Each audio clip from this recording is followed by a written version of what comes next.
أخوتي وأحبتي، هالموضوع اللي كل إنسان يوم من الأيام رح يواجهه، موضوع يمكن يخوف البعض ويمكن يخلي غيره يتأمل ويتوب ويرجع لربه. الموضوع هو عالم البرزخ. البرزخ يعني الحاجز، يعني مرحلة بين الدنيا اللي نعيشها والآخرة اللي ننتظرها. مو هوية ناس يتصورون إنه الموت هو النهاية، لا، الموت هو بداية لعالم ثاني، عالم الروح تروح له وتعيش بيه لحد ما يجي يوم القيامة.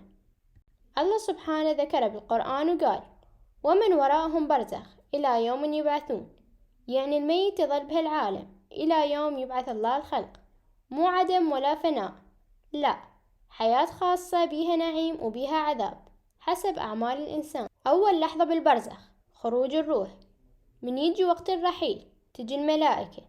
إذا الميت مؤمن يشوف وجوه بيضة مشرقة ويسمع كلام يشرح القلب: يا أيتها النفس المطمئنة اخرجي إلى مغفرة من الله ورضوان، تنسحب روحه بسهولة. أما إذا كافر أو منافق أو عاصي يشوف وجوه سودة وكلام يخوف وتطلع روحه بصعوبة. هاي اللحظة هي بداية البرزخ، الجسد يندفن بس الروح تصعد وتروح العالم من عرفه. سؤال القبر: من ينزل الإنسان للقبر ويخلص دفنه يجيه ملكين منكر ونكير ويسألونه: من ربك وشنو دينك ومن نبيك؟ المؤمن يجاوب ثبات: رب الله ودين الإسلام ونبي محمد صلى الله عليه وآله وسلم. فينفتح له باب للجنة، يجي من نسيمها العطر ويتوسع قبره ويصير روضة من رياض الجنة. أما الكافر أو المنافق يتلعثم، فينفتح له باب من النار وينضغط عليه قبره لحد ما تتداخل أضلاعه. نعيم وعذاب البرزخ: النبي صلى الله عليه وآله وسلم قال: القبر أما روضة من رياض الجنة أو حفرة من حفر النار. المؤمن يحس براحة وقبره منور ويفرشوا له من فراش الجنة. أما الكافر أو الظالم ينفتح لباب النار يوصل لحرها وسمومها. يعني البرزخ مو نوم وخلاص، لا، هو حياة بين حياتين. تلاقي الأرواح الصالحة تلتقي وتتحدث وتزور بعضها، مثل ما نلتقي إحنا بالدنيا ونفرح، هم يلتقون هناك بروح المؤمنين. أما الأرواح الخبيثة المليانة ذنوب ومعاصي فتنحجز بأماكن مظلمة ضيقة ما بيها لا راحة ولا مجال للقاء.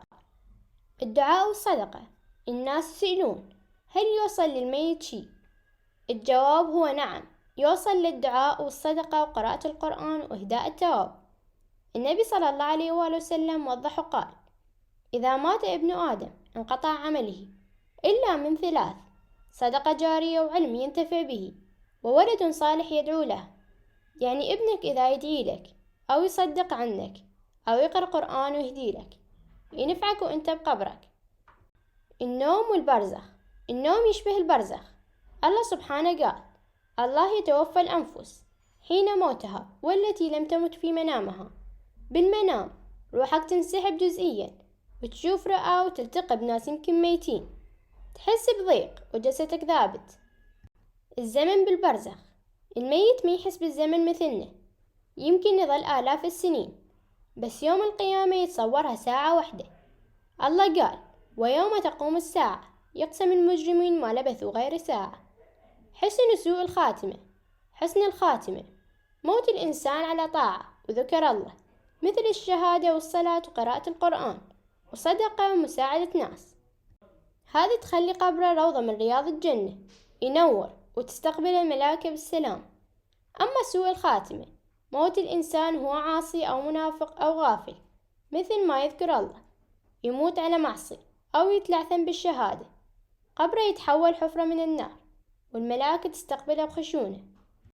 الأعمال اللي توصل للميت: الدعاء أهم شي يوصل للميت ويشرح قبره، قراءة القرآن خاصة يسلمون ثوابها للميت، الصدقة الجارية مثل بناء مسجد أو زرع شجرة أو مال الشرب كلها تنور قبره، الحج والعمرة عن الميت توصل له ثوابها، البر بالوالدين بعد وفاتهم، الدعاء والاستغفار وصلة الرحم، أعمال الصالحة اللي عافها مثل مساعدة الناس ونشر العلم. هل الميت يشوف أهله؟ الميت يعرف أخبار أهله ويشوفهم إذا هم بخير أو مضيعين بالطريق. يحس بزيارة أهله للقبر، يسمع دعاهم ويستبشر. أي كلمة سلام أو دعاء توصل له مثل نسمة ريح تريح قلبه. الفرق بين راحة المؤمن وضيق الكافر: المؤمن قبره روضة، نور، نسيم طيب، الملائكة تبشره، يلتقي أرواح الصالحين. أما الكافر أو الفاجر قبره ضيق ومظلم، ونار سموم وعزلة ووحدة. أحبتي، عالم البرزخ يذكرنا إنه أعمالنا بالدنيا هي اللي تحدد حالتنا هناك. حسن الخاتمة، الطاعات والدعاء للميت والصدقات، كل شي يوصل ويخفف عن الروح ويزين قبره. أما الغفلة والمعاصي فتخلي القبر ضيق ومظلم،